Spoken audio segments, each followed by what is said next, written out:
ICC T20 world cup special. मेरे साथ हर दफा की तरह मौजूद हैं हमारे in house analyst and expert.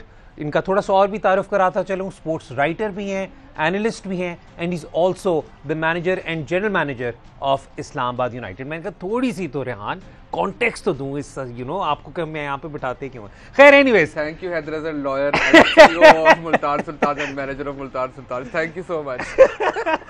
Thank you ji. अच्छा, basically now it's down to 4 और सेमीफाइनल लाइनअप्स अब लॉक हो गए हैं। इससे पहले कि मैं उन पर जरा ज़्यादा डिटेल कॉन्वर्सेशन करूं सुपर 12 पे, अगर हम सबसे पहले स्टार्ट करते हैं जी विद द टेबल्स, ताकि हमें पता हो कि दोनों ग्रुप्स की फाइनल स्टैंडिंग्स क्या रही, क्योंकि आखिरी दिन तक there was a possibility of some teams creeping in. मैं आखिरी दिन इस तरह कह रहा हूं कि जिस तरह आज कोई सुपर 12 का मैच नहीं, आज भी एक मैच है, लेकिन now that match has absolutely zero significance to the final standing of the table. अगर आप ये देखिए इस वक्त ग्रुप 1, जैसे कि हमने आपको बताया था, this was the tougher of the two groups, जहां पर इंग्लैंड ने टॉप किया due to their net run rate. उसके अलावा सेकंड पर Australia, and we already discussed the unfortunate situation with South Africa, जिस पे हमने कल डिटेल में बहुत टाइम दिया था। Rehan has zero sympathies with South Africa, but खैर लेट्स मूव ऑन। दूसरी ग्रुप की तरफ देखते हैं। This was Pakistan group, and with 100% record Pakistan finishes the group on at the top, जबकि New Zealand managed to secure second position in this group. Rehan unbeaten। इस tournament से पहले मिडल ऑर्डर पे बहुत ज़्यादा सवालात, इस टूर्नामेंट से पहले डेथ बॉलिंग पे बहुत ज़्यादा सवालात, इस टूर्नामेंट से पहले पाकिस्तान के स्पिनर्स पर मिडल ओवर्स में बहुत बड़ा क्वेश्चन मार्क। इस टूर्नामेंट से पहले a lot was being said कि कीपिंग नवाज की performances, Nawaz should probably play ahead of Imad.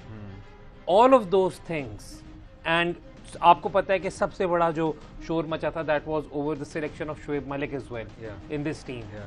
All of that, और उसके बाद अल्हम्दुलिल्लाह टॉप ऑफ द टेबल।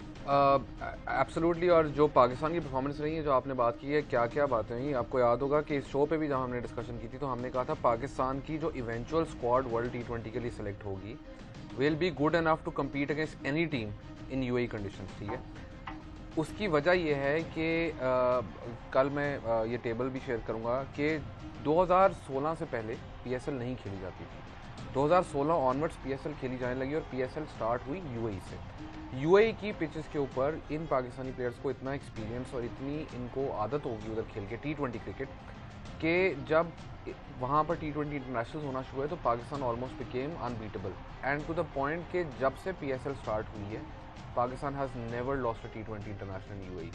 इस बात को 5-6 साल हो चुके हैं, और Pakistan I think right now has one something like 16 in a row, और इमाद और बाबर उनमें से हर मैच खेले। तो जो आपकी ये वाली जनरेशन है, इनको इन पिचेस का आइडिया था, और जो आप हफीज़ या मलिक की बात करते हो, उनको भी इन पिचेस का आइडिया है, क्योंकि वो जितना शोएब मलिक ने तो अपनी ज़िंदगी का पहला छक्का शारजाह में मारा था इंटरनेशनल क्रिकेट में, और कल शारजाह में उन्होंने फास्टेस्ट 50 भी कर दी है।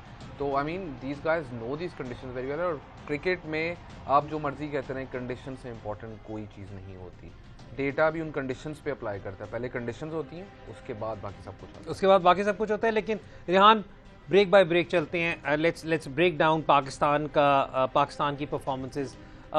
I know top of the table, वो तो मैं बार बार ये वाली बात कहता हूँ, मतलब ये it such a moment of pride for me कि Pakistan has so far gone unbeaten in their group, और वो ग्रुप में भी जहां पर आप एक्सपेक्ट कर रहे थे कि कम से कम 2 आपको हिकअप्स हो सकती हैं। I am trying to remember last time Pakistan group किस वर्ल्ड कप के ग्रुप में टॉप कप फिनिश किया, तो मेरे ज़हन में सिर्फ 99 और 2011 आते हैं। 2011 में Pakistan finish top of the table as well, तो उसके अलावा I can't remember any. Absolutely. अच्छा, और उसके अंदर भी आप you lost in group stages. 99 में भी lost in the group stages. 2011 में न्यूजीलैंड वाला वो जो फेमस मैच जहाँ पर रॉस टेलर के कैचेस ड्रॉप होने के बाद फिर उन्होंने कैपिटलाइज किया था। अच्छा, लेकिन रेहान चलते हैं, सबसे पहले तो बात करते हैं ऑन, बहुत ज़्यादा में क्वेश्चन आए हुए रिगार्डिंग द पावर प्ले, तो वो मैं कोशिश करूँगा कि मैं एंड के लिए छोड़ूँ। पहले बात करते हैं कि व्हेन यू कंपेयर पाकिस्तान, क्योंकि हमने जब यूएई में T20 वर्ल्ड कप होना था, बहुत दुनिया ने कहा कि जी spin will play a very very important role. हमने भी उस बात पे एग्री किया when we discussed it with the chief selector साहब, उन्होंने कहा नहीं जी पेस का ज़्यादा इंपॉर्टेंट रोल होगा। But Pakistan struck the perfect balance with pace and spin. Absolutely. और अगर आप देखें तो पाकिस्तान बेसिकली क्या कर रहा है इस टूर्नामेंट के अंदर कि शाहीन को एक फुल लाइसेंस मिला है कि he pitches the ball up in his first and second over and tries to take those wickets, ठीक है। तो देयर इज अ पॉसिबिलिटी कि आपका कंट्रोल एलिमेंट थोड़ा चला जाता है, पर क्योंकि शाहीन को वो अलाउ हो रहा है एक एंड से, तो दूसरे एंड से इमाद बॉलिंग कर रहे हैं। एंड देन सिमिलरली उसके बाद जब आपके हसन अली आते हैं तो he is also someone who is going to take wickets. उसने 4 आउट ऑफ 5 मैचेस में पहले ओवर विकेट ली। तो आपके स्पिनर्स का काम है कंट्रोल करना। तो अब आप बॉलिंग पेयर्स देखें, spin bowling pairs in this world cup, तो कंट्रोल आता है इकोनॉमी से। Best spin bowling pair in terms of economy in this world cup is Shadab and Imad. जिस तरह इन दोनों ने कंट्रोल किया टीम्स को, और ना सिर्फ बल्कि शादाब को जिस एक मैच में मार पड़ी है वो एक कंसिडरेबली छोटी टीम से नबीबिया के अगेंस्ट पड़ी है, और इमाद ने तो हर मैच में बहुत ही कमाल, बहुत इकोनॉमिकल बॉलिंग करवाई है। तो अगर आप 5.58 पे 8 ओवर कर रहे हैं तो दैट मीन्स वट 8 ओवरों में एक टीम को 40 to 43 रन कर रही है।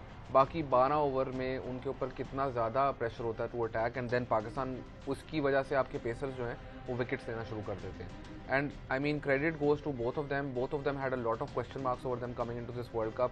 और कमाल बात यह है कि दोनों को अपना रोल पता है कि देयर इज़ अ टाइम जब इमाद को पता है उसका रोल है to basically complement Shaheen at one end. Shadab को पता है उसका रोल है कि दोनों एंड से अगर उसके साथ फास्ट बॉलर बॉलिंग कर रहे हैं तो उसका काम है कि इधर कंट्रोल रखे, दूसरे एंड से वो मारने की कोशिश करेंगे, और उनके बॉलर्स का काम है विकेट्स लेना फास्ट बॉलर्स का। तो I mean that combination right now is working superbly well. और इससे आपको अंदाज़ा होता है कि आपके स्पिनर्स का रोल ना सिर्फ विकेट्स लेना बल्कि कंट्रोल करना होता है। और अभी तक पाकिस्तान को अगर आप कंपेयर करें बाकी टीम से, बाकी टीम ने ऑल आउट भी किया है, 84 पे किसी टीम को आउट किया, 75 पे कोई टीम आउट हुई है, एक टीम 60 पे आउट हुई है। पाकिस्तान ने ऑल आउट करने की कोशिश भी नहीं की। Pakistan has been very clinical, very efficient in how they played. Those are words जो आप पाकिस्तान क्रिकेट के लिए नहीं यूज़ करते, बिल्कुल नहीं यूज़ करते, पर इस वक्त they are clinical and efficient. वक्त हो रहा है ब्रेक का। ब्रेक के बाद जब वापस आएंगे तो और चीज़ों पर भी नजर डालेंगे, पाकिस्तान की बैटिंग की तरफ भी देखेंगे कि पाकिस्तान की बैटिंग जो एक हमेशा से एक कंसर्न होता है, उसने कैसा परफॉर्म किया है स्टेटिस्टिक्स को सामने रख के। हम बात कर रहे थे ब्रेक पे जाने से पहले कि कैसे पाकिस्तान के जो दो इस वक्त प्रीमियर स्पिनर्स खेल रहे हैं उन्होंने पाकिस्तान को कैसे मिडिल ओवर्स में विन दिलवाई है या सिग्निफिकेंट अपर हैंड या एडवांटेज दिलवाया है अगेंस्ट द ऑपोजिशन। और हम हमेशा से अपने इस शो पे कहते रहते हैं कि मिडिल ओवर्स बिकम की इन बिग मैचेस, क्योंकि मिडिल ओवर्स में अगर आप किसी को रिस्ट्रिक्ट कर लें या वहाँ पर विकेट्स लेनी शुरू कर दें तो वहाँ पर दूसरी टीम पर ऑटोमेटिकली बहुत ज़्यादा प्रेशर पड़ जाता है। तो वो डेथ ओवर में एक्सेलरेट भी करना चाहें तो they do not often have the best of platforms to do so. अच्छा रेहान, पाकिस्तान की बैटिंग पे चलते हैं। बहुत ज़्यादा कहा गया इस टूर्नामेंट से पहले कि रिजवान और बाबर पे रिलायंट है, and hats off to these two. इनके जो करंट फॉर्म है, अल्लाह ताला इन्हें और तरक्की दे और कामयाबी दे। रिजवान ने तो क्रिस गेल का रिकॉर्ड तोड़ा है of highest number of runs in a calendar year. Babar is still hot on his heels. I think Babar की 5 में से 4 50 वैसे ही हो चुकी हुई हैं। सो आई मीन इन पे तो ऑब्वियसली कोई डाउट नहीं था। हाँ, इनके स्ट्राइक रेट पर कंसर्न था, लेकिन वो भी हमने बात कर ली थी। हमने इस शो पे भी always been advocate of these two opening and acceleration towards the middle overs by one of these two. लेकिन मिडिल ऑर्डर की जब हम बात करते हैं, शुएब मलिक, हफीज, दोनों पर सवालिया निशान थे। फ़खर की सिलेक्शन, अभी फ़खर पे भी बहुत ज़्यादा लोगों के क्वेश्चन आए, but I still club him as part of the top order and let's talk primarily about the middle order. And Asif Ali के ऊपर जितने सवाल उठाए गए और बाद में आसिफ अली को तो कभी किसी ने डाउट ही नहीं किया। अच्छा, ये मिडिल ऑर्डर का Rehan, let's break this down. These numbers are phenomenal, this is unbelievable. जिस मिडिल ऑर्डर के ऊपर आपको सबसे ज़्यादा सवाल थे उसकी ना सबसे अच्छी एवरेज है इस टूर्नामेंट में among all teams in the super 12 stage. सबसे हाईएस्ट रन्स पर ओवर है, सबसे बेस्ट बॉल्स पर बाउंड्री, सबसे बेस्ट बॉल्स पर 6। तो इसमें आते हैं मोहम्मद हफीज़, शोएब मलिक एंड आसिफ अली, ठीक है। और दूसरा इसका क्रेडिट, जिस तरह आपने पहले कहा, रिजवान और बाबर का इसका क्रेडिट इसलिए जाता है कि उनके आपकी विकेट्स नहीं गिरती तो they then have the licence to attack. And पहले भी मुझे पता ये होता था, लेकिन अब they've been given more freedom. Hafeez has more freedom. आपने देखा हफीज़ अपनी पहली 6 बॉलों पे, हर मैच जो खेले हैं उसने अपनी पहली 5-6 बॉलों पे एटलीस्ट 2 बिग शॉट्स अटैम्प्ट किए, which means he is coming in with the plan, ठीक है। कल भी अटैम्प्ट की 2, उनमें से एक कनेक्ट हुई, एक कनेक्ट नहीं हुई, जिस पर उनको सिंगल मिला। उसके अलावा शोएब मलिक का बहुत क्लियर उनका रोल डिफाइंड है कि अगर स्पिनर आएगा तो उन्होंने उसको अटैक करना from the word go. Asif Ali का बहुत क्लियर रोल है which is just hit sixes, ठीक है। तो आपने जब क्लियर रोल्स आइडेंटिफाई किए और आपका जो टॉप ऑर्डर है जिसमें बाबर और रिजवान आपको प्लेटफॉर्म सेट कर रहे हैं और आपने रोल्स आइडेंटिफाई किए, तो it should be no surprise that they are doing well. It is a surprise that they are doing this well. कि difference between the best middle order and the second best middle order run rate में तकरीबन 3 run का different है. Yes, ठीक है. और पाकिस्तान और balls पर बाउंड्री भी ऑलमोस्ट डबल है. बॉल्स पर बाउंड्री डबल है. और उसके अलावा आप ये देखें कि पाकिस्तान हर 6 बॉलों बाद छक्का मार है तो अब उसका मिडल ऑर्डर. तो that is an unbelievable start. And I know उसमें आसिफ के 7 छिक्के शामिल हैं जिसकी वजह से बेहतर होता है. लेकिन हफीज़ की बाउंड्री हिटिंग, मलिक की बाउंड्री हिटिंग, जो आपको कंसर्न है वो तो सारे कंसर्न इस टीम ने दूर कर दिए हैं इन दीज कंडीशंस. तो now it's about you know realising कि ये चीज़ें आपने ठीक करनी है. रोल्स आइडेंटिफाई करेंगे तो the team will do well. अच्छा, मैं ये वाली भी बात करता चलूँ कि जो एक हमेशा कंसर्न होता था रिजवान और बाबर की ओपनिंग पार्टनरशिप पे, वो ये होता था कि 10 ओवर्स तक ये लोग 80 करेंगे, 60 करेंगे, उसके बाद मिडल ऑर्डर पे बहुत ज़्यादा प्रेशर होगा to score at a strike rate of 250 plus to make sure that they cross the a good score. एक तो पहली बात है कि आई थिंक वैसे भी यूएई की इन कंडीशंस में 170 is a very very good score.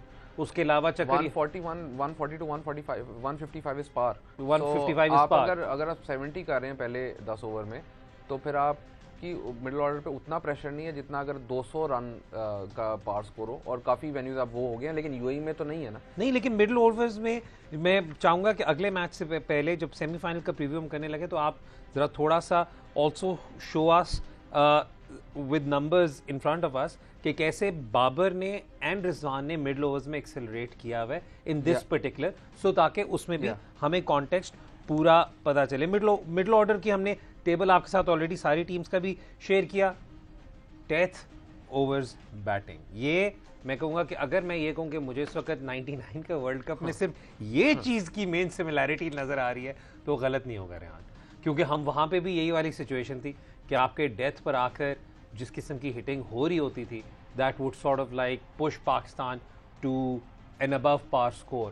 And then the bowlers would People come into play. remember 99 as a very clinical World Cup for Pakistan. पर जब जीत रहे थे फिर पाकिस्तान 3 in a row हारा.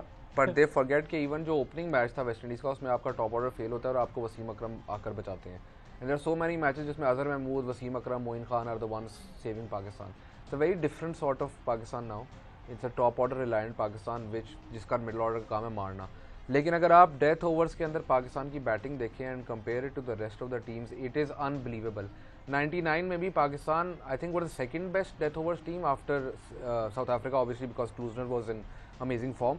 बट इस दफ़ा तो डिफरेंस इज़ अनबिलीवेबल कि Pakistan is scoring at 14.5 run per over, which is unbelievable. As in जो क्लोजेस्ट टीम्स आ रही हैं वो भी 11-12 के करीब, मतलब ऑस्ट्रेलिया 11.88. या एंड इट्स जस्ट फिनोमिनल कि how they've done. The other thing is, इसमें अगर आप बात करें कि रिजवान ने एक मैच में एक ओवर में 24 स्कोर की जब वो डेथ ओवर्स में बैटिंग कर रहे थे. तो आपका जो टॉप ऑर्डर जब वो डेथ ओवर्स में आता है तो वो भी मारना शुरू कर देता है. And I love the fact कि मुझे एक कंप्लेन जो बाबर से कंप्लेन लोगों को भी है वो ये कि जब बाबर अगर एक शॉट मारते हैं तो वो दूसरी शॉट पे सिंगल लेने की अटेम्प्ट करते हैं कभी कभी. लेकिन कल वाले मैच पिछले 2 मैचेस में he was just going out. He new, क्योंकि अब बाबर में भी वो कॉन्फिडेंस आ गया कि मेरे पीछे जो बैट्समैन पड़े हैं वो स्कोर कर लेंगे. He has seen that. तो उसमें भी वो कॉन्फिडेंस आ गया तो वो रिस्क लेता कि मैं आउट हो भी गया तो you know these guys will. And similarly people से कि राशिद के अगेंस्ट वो क्या जरूरत थी शॉट मारने की. बिल्कुल जरूरत थी. वो राशिद की लास्ट बॉल थी, अगर उसमें शॉट लग जाती तो आपको रिक्वायर्ड रेट नीचे आ जाता. अगर वो आउट हो जाते तो आखिरी 2 ओवर फास्ट बॉलर से और आपके पास आसिफ अली पड़ा था. तो I think very calculated from Babar Azam as well and he should be appreciated for this. He should be appreciated. ने डिफरेंट फेजेस में दिखाया कि कैसे पाकिस्तान की इस टीम ने बाकी तमाम टीमों से बेहतर परफॉर्म किया, चाहे वो स्पिनर्स की कॉम्बिनेशन हो, उनकी इकॉनमी हो, चाहे आपके मिडल ऑर्डर की परफॉर्मेंस हो, या चाहे आपकी डेथ में बैटिंग की परफॉर्मेंस हो. बॉलिंग का इसलिए हमें कुछ इस वक्त ज़्यादा कहने की जरूरत नहीं क्योंकि वो तो रिजल्ट्स आपको सामने बता रहे हैं कि what's going on there. So I mean the pace bowling attack कोई ना कोई आपका is always standing up and getting himself counted. Rehan, इससे पहले कि मैं सवालों की तरफ चलूँ, फील्डिंग अनबिलीवेबल.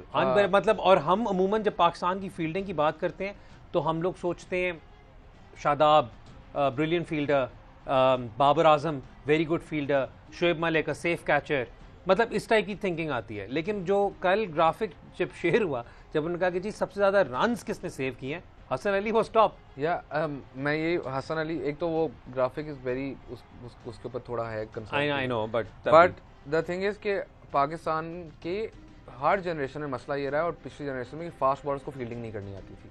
ये जनरेशन पाकिस्तान की जो फास्ट बॉलर्स की है, हारिस रऊफ पे डाउट है, लेकिन वो भी बाउंड्री पे कितने डाइव मार रहे हैं, गेंद रोक रहे हैं। Hasan gives us 100%, is an amazing outfielder.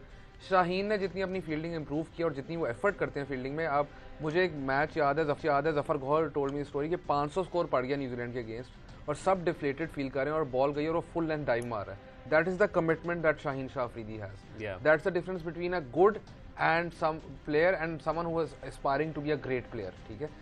जो बाकी आपने शादाब वगैरह की बात की, Shadab is one of the best fielders in the world, Babar is one of the safest fielders in the world, Fakhar is an amazing outfielder. इस टीम की क्वालिटी ऑफ फील्डिंग आप इससे अंदाजा लगा लें कि इस टीम में आप पाकिस्तान के one of Pakistan greatest catchers Shoaib Malik को आप छुपा रहे होते हैं। आप थर्ड मैन के, मतलब मैं वही देख रहा था, शोएब मलिक थर्ड मैन खेल, and Shoaib Malik is still very fit, still very good, पर ये लेवल आपकी टीम का हो गया कि आप ये करते हैं। दूसरा obviously age has caught up with Shoaib Malik as well in terms of his fielding, not his batting at all. The other thing is कि जो स्पेक्टेकुलर बात मुझे इस टीम की लगती है कि आप मुझे बताएं, आप आखिरी 4-5 ओवर देख रहे हैं, आपको लगता है कि 3 बंदे फील्डिंग कर रहे हैं, बाबर आजम, शादाब खान, फखर जमान, क्योंकि उन्होंने हॉट जोन्स आइडेंटिफाई किए हैं और वहां पे the best fielders have been placed. Exactly. And Shadab himself is of the opinion के अब वो बैकफुट पॉइंट पे ज्यादा देर फील्डिंग कर सकता है because there are more options. तो उसको जरूरत नहीं है कि वो बाउंड्री पे शुरू में चला जाए, तो वो फिर सिंगल भी रोक रहा होता है, वो भी कर रहा होता है। तो आई मीन मेरे लिए बैटिंग बॉलिंग फील्डिंग सबको गलत प्रूव करना, प्लेयर्स की individual performances are all secondary. The thing that's surprising and shocking as a Pakistan cricket fan जिसने पाकिस्तान क्रिकेट इतनी देर देखी है, कि how clinical, again I'll use the word clinical and safe Pakistan have been while fielding. वक्त हो रहा है जी आपके सवालों का। Time for the sports lounge presented by Lipton questions and answers. बहुत ज़्यादा सवाल हमें कुछ मिलते जुलते थे तो हमने कुछ को क्लब किया। Let's have the first question on the screen. पहला सवाल जी अगर आ जाए तो ये सवाल जी हमारा है कि हमें लगता है कि मुझे लगता है कि हमने सही तरह कैपिटलाइज नहीं किया अपने पावर प्लेस को या first half of the innings को against weaker sides. Sure we were able to cash in the latter half, but against Aussies this strategy might misfire as their attack won't allow that many runs to be taken. Your take. इसी से मिलता जुलता और भी power play से related सवाल हैं। ये अदनान लाहौर कलंदर्स के फैन, Pakistan की strategy of not scoring many runs in the power play the first 10 overs and keeping wickets in hand has worked for them against Namibia and Scotland. Can this strategy work against them in the semi-final versus Australia? तो इस type के questions आगे, you know what the pattern is. Siraj का सवाल है, वो कह रहे हैं कि जी thoughts on these two things. Openers not utilizing power play nicely and not every time we can get good runs at the back end. और Pakistan haven't got tested when both openers got out early. Do you think this will be a concern? This will obviously be a concern यार, ऐसी बातें तो ना करें। दुनिया की किसी भी टीम के 2 ओपनर जल्दी आउट हो जाए तो उससे कंसर्न है। बट यस, पावर प्ले पहली चीज़ तो ये कि ऑलवेज रिमेंबर कि जब आप कोई चीज़ एनालाइज कर रहे हैं तो उसको रिलेटिवली एनालाइज करना है, ठीक है। तो एक तो पिचेस देखें तो पावर प्ले स्कोर्स जनरली भी कम है। दूसरा, पाकिस्तान का पहला मैच इंडिया के साथ था। एट एन एवरेज यूएई में, if I am not mistaken, power play score is 47। I think इस वर्ल्ड कप में उससे भी कम। तो अगर आप इंडिया वाला मैच देखें, पाकिस्तान चेस कर रहा है, पाकिस्तान को ऑलरेडी टारगेट पता है, तो पाकिस्तान कैन प्लान अकॉर्डिंगली, ठीक है। So you do not need to go big, ठीक है। पाकिस्तान न्यूजीलैंड के अगेंस्ट चेस कर रहा है, स्मॉल टोटल अगेन आपको पता है आप विकेट साथ में रखेंगे, आप ये चेस कर लेंगे, ठीक है। पाकिस्तान अफगानिस्तान के साथ खेल रहा है, सेम सिचुएशन, लो टोटल चेस करें, आपको जरूरत नहीं है शुरू में विकेट्स खोने की। द ओनली थिंग इज के जो आपका नामीबिया का मैच था उसमें आप अबू धाबी में जब उस टाइम पर खेलेंगे तो यही होगा। ओनली कंसर्न इज कल का मैच, और कल के मैच के अंदर भी the pitch was a little slow, little low. I am not defending the power play scores, but I am saying is कि अभी आपकी टीम की जो स्ट्रैटेजी है which is working for you, why do you want to change it? The strategy is to protect wickets and let your middle order play freely. And knowing these batsmen, जहां पर उन्हें लगेगा कि ball ज्यादा आराम से bat पर आ रहा है, वहीं पर खुद ब खुद एक्सेलरेट करना शुरू कर देंगे, specially in the power. Rizwan को आप देखें, रिजवान बाउंड्री पे कैच हुए थे अफगानिस्तान के मैच में, he was taking chances because उसको लगा कि इस बॉलर को मैं टारगेट कर सकता हूं, which these guys do. I mean हम मैचअप डेटा करेंगे मैच से पहले, रिजवान एंड बाबर बोथ रफली score at 7.5 run an over in against off spin. But surprising चीज ये है कि जब वो ऑफ स्पिन को मारते हैं तो वो 1 ओवर में 20 करते हैं। फिर ठीक हो गया रेहान, अगला क्वेश्चन भी ले लें, फिर then will wind up the show. Next set of tweets जी, ये सवाल आया है कि डिस्कशन हो रही है फ़खर को ड्रॉप करने की सेमीफाइनल में और हैदर को चांस देने का, क्या आपको लगता है कि ये हैदर पे ज़्यादा प्रेशर नहीं डालेगा? इसी से मिलता जुलता एक और सवाल, उसे भी ज़रा स्क्रीन पे सामने रख लेते हैं। Fakhr's form is a concern. Do you think he can turn things around in semi-final? और I think इसके बाद भी कोई एक आधा सवाल है। Pakistan should play Haider Ali in place of Fakhar Zaman. Obvious matchup, Maxwell versus Fakhar Zaman. Fakhar Zaman consumes a lot of dot balls, clearly getting desperate and decides to slog sweep across the line and picking out deep mid wicket perfectly with the miscue. अच्छा, मैं इसके अंदर पहली बात तो ये करूँगा कि फ़खर की फॉर्म इतनी कोई बुरी है नहीं, दोनों वार्म अप्स में उसकी 50 है, एक उसका 30 है, एक 30 है ना उसका इस टूर्नामेंट में 30 एक टूर्नामेंट में 30 है। So I don't think Fakhar's form is that much of a concern for me. अभी पता क्या हो रहा है, अभी ये हो रहा है क्योंकि पाकिस्तान की टीम 5 में से 5 जीत गई है, तो वो जो टीम के अंदर एक दो परफॉर्मेंस थोड़ी सी नीचे है ना, उनको पिकआउट किया जा रहा है, विच इज़ फाइन, क्योंकि जब आप जीत, it's better to analyse your team when you are losing, ठीक है, when you are winning, when you are losing you panic, ठीक है, तो when you are winning it's good to analyse your team. Fakhar Zaman, आप थोड़े से ये भी फैक्चुअल बात है, I love Haider Ali, huge Haider Ali fan. The thing is I know you love all Haiders. Yeah I do, या दैट्स ट्रू। अच्छा चलो आगे चलो। तो अगर फ़खर ज़मान खेल रहे हैं तो फील्ड पे पर मैच अगर वो आपको 5 रन बचा के दे रहे हैं और हैदर आपको -5 करके दे रहे हैं, because there is a difference in the Riyan, I am so sorry, वक्त खत्म हो रहा है, इस पे 10 रन तो आप उसके वो डाल दें ना, 10 रन वो डाल दें, लेकिन इस पे भी प्रॉपर वो जब मैचअप्स की बात करेंगे तो जब रिव्यू करेंगे तो will do that. Riyan, thank you so much for your time. ये था जी हमारा आज का शो। आपको कैसा लगा? अपना फीडबैक हमें जरूर दीजिएगा। आज वर्सेस नामीबिया है, that match really isn't going to have much bearing on the tournament, लेकिन उसके बाद हम आपको कल सेमीफाइनल की तरफ बिल्डअप करना शुरू करेंगे, तो कल जरूर देखिएगा।